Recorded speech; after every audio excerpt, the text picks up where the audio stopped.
Okay, organic chemistry की versatile nature पढ़ लेते हैं। उससे पहले जो है वो हम ये देख लेते हैं कि वैसे तो आप सब ने देखा होगा आपके घर में जितने भी डिटर्जेंट्स हैं, सोप हैं, कॉस्मेटिक्स हैं, ठीक है। और आपकी जितने भी ख़ुद आप लाइफ ऑर्गेनिज़म जिस चीज़ से बने हो, सब में ना ऑर्गेनिक कंपाउंड्स इन्वॉल्व होते हैं, ठीक है। तो इतनी वास्ट स्टडी थी ऑर्गेनिक कंपाउंड की कि साइंटिस्ट ने इसको फिर एक अलग डिसिप्लिन, एक अलग ब्रांच बना दी। आज हम ये पढ़ेंगे कि आखिर इसे अलग ब्रांच बनाया क्यों, ठीक है। अभी तक आप तो थोड़ा अंदाज़ा हो ही गया होगा कि इतना कुछ हमने पढ़ लिया उसके बारे में। अभी तो आप लोगों ने बिल्कुल 0.111% ऑर्गेनिक केमिस्ट्री के बारे में पढ़ा होगा। तो उसमें हम मेन 2-3 बातें पढ़ लेते हैं कि आखिर क्या वजह थी कि हमने ऑर्गेनिक केमिस्ट्री को अलग कर दिया। तो उसके लिए हम versatile nature of organic compounds कर लेते हैं कि कुछ ऑर्गेनिक कंपाउंड्स की बहुत वर्सटाइल नेचर थी। तो उसमें सबसे पहली नेचर क्या थी? कैटिनेशन। क्या थी?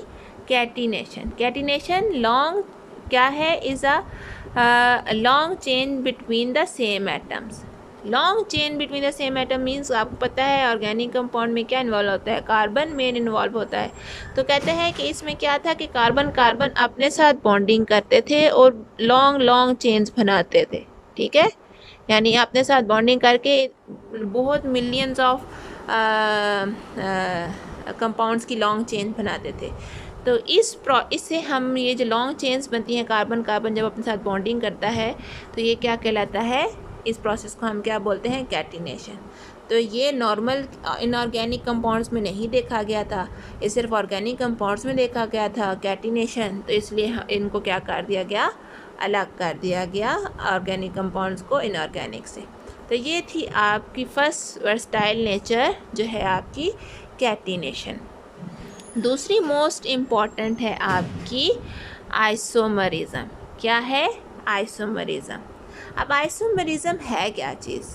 अब आइसोमरिज्म को हम डिफ़ाइन करें तो ऐसे डिफ़ाइन करेंगे, have same molecular formula but different structure formula. कि ऐसे यानी ऑर्गेनिक कंपाउंड्स की ही नेचर है कि उन्होंने ऑर्गेनिक कंपाउंड्स को या हाइड्रोकार्बन्स को ऑब्जर्व किया कि आइसोमरिज्म भी शो कर रहे हैं। अब आइसो निकला है आपका, आइसो मीन्स इक्वल या सेम, जबकि मैरम से निकला है ये, ठीक है, आइसोमर। आप कह सकते हो मरिज्म प्रोसेस को कहते हैं। Isomerism a process in which compound है सेम मॉलिक्यूलर फार्मूला। बस वैसे ये लफ्ज़ क्या कहलाता है? आइसोमर। आइसो मीन्स इक्वल या सेम, और मरम से निकला है, लैटिन वर्ड है, तो उसका मतलब होता है पार्ट्स, कि इसमें पार्ट्स सेम होंगे। अब पार्ट से क्या मतलब है वो हम जब मैं आपको एक्सप्लेन करूँगी आपको समझ आएगा। है same molecular formula but different structure formula. अब मॉलिक्यूलर फार्मूला और स्ट्रक्चर फार्मूला को देख लेते हैं। आप सबको पता है मॉलिक्यूलर फार्मूला क्या शो करता है? Actual amount of a compound. हम एक अब ले लेते हैं ब्यूटेन ही ले लेते हैं, एक कंपाउंड ले लेते हैं जिसका फार्मूला ब्यूटेन का ले लेते हैं। हमारे पास फार्मूला क्या है? अगर आपको याद नहीं रहता कि इसका फार्मूला क्या होगा तो आपको याद है, इसका हमने याद रखना है फार्मूला, जनरल फार्मूला जिनसे हम फाइंड आउट कर सकते हैं +2। तो इसमें आप 4 की वैल्यू डालोगे तो ये आपके पास क्या आ जाएगा? C4 आपका क्या हो जाएगा? H8। ऐसा ही है बच्चों।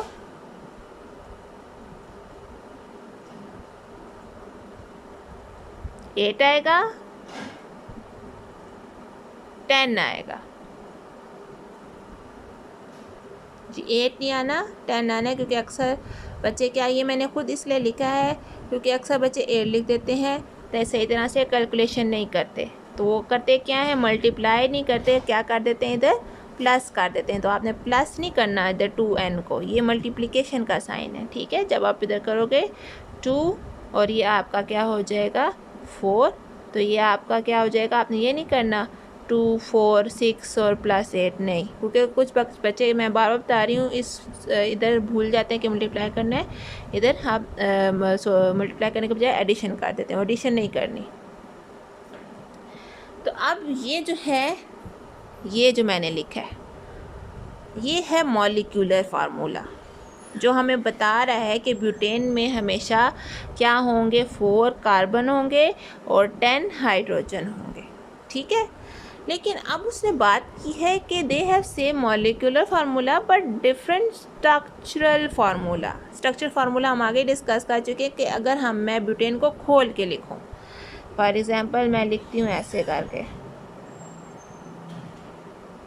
1 2 3 4, ये H H H H, ये आपका हो जाएगा स्ट्रक्चर फार्मूला।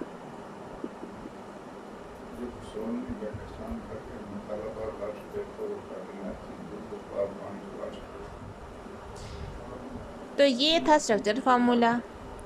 अब आइसोमर कैसे इसमें शो हो रहा है, अब मैं क्या करती हूँ, अरेंजमेंट चेंज कर देती हूँ। एक तो अरेंजमेंट ऐसे थी, ये स्ट्रेट लाइन, ठीक है। अब मैं क्या करती हूँ, अरेंजमेंट चेंज कर देती हूँ इस तरह के 1 2 3 कार्बन ऐसे बनाती हूँ। बेटा मैं अब कंडेंस फार्मूला लिखने लगी हूँ, ठीक है, कंडेंस स्ट्रक्चर फार्मूला लिखने लगी हूँ ताकि आपको थोड़ी आसानी हो जाए समझने के लिए। तो अब एक कार्बन मैं क्या करती हूँ, इधर बना देती हूँ, बाकी मैं वैलेंसी कंप्लीट कर लेती हूँ। अब इसमें देखो बेटा, पोजीशन चेंज हो गई है कार्बन्स की, 1 2 3 कार्बन ऐसे और एक कार्बन ऐसे, ठीक है। इसमें देख तीनों स्ट्रेट लाइन में, चारों के चारों स्ट्रेट लाइन है, इसमें क्या है 3 स्ट्रेट लाइन में है और एक ऐसे है, यानी शेप ऐसे बन रही है, इस तरह वाली शेप बन रही है, ठीक है।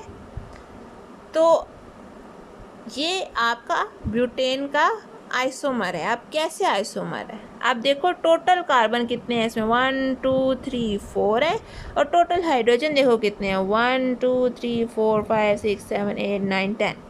क्लियर हुआ है, इधर भी 1 2 3 4 5 6 7 8 9 10, ओ सॉरी, कार्बन 1 2 3 4 है और हाइड्रोजन कितने, 1 2 3 4 5 6 7 8 9 10 है।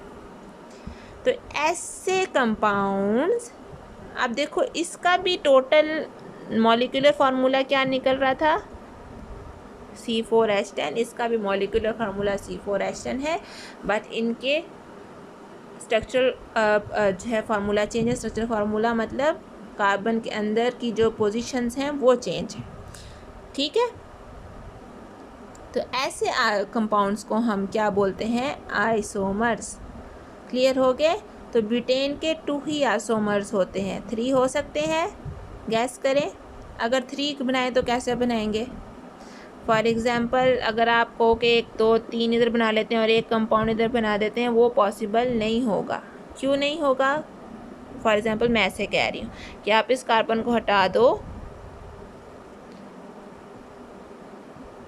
ठीक है, और अगर सिर्फ इधर इधर कर दूँ, बात तो वही है ना, पहले कार्बन इधर था और हाइड्रोजन इधर था, तो हमने बस जो है वो क्या किया है, इनकी पोजीशन के फ़र्क कोई भी नहीं आया, क्योंकि ये अभी भी लॉन्ग चेन है, ठीक है, एक कॉन्टीन्यूस चेन है। ये याद रखना है आपने कि अगर कॉन्टीन्यूस चेन चल रही है तो वो आपका सेम कंपाउंड रहेगा। यहाँ पे कॉन्टीन्यूस जो है वो चेन नहीं थी, यहाँ पे हम पहले इधर कार्बन जा रहे हैं तो एक नया कार्बन इधर आ गए, तो ये हमारी ब्रांच चेन बन गई, ब्रांच बना दिया उसने, ठीक है। तो जब ब्रांच बनाएगा तो वो डिफरेंट रिप्रेजेंटेशन करेगा, तो ये आपका आइसोमर होगा।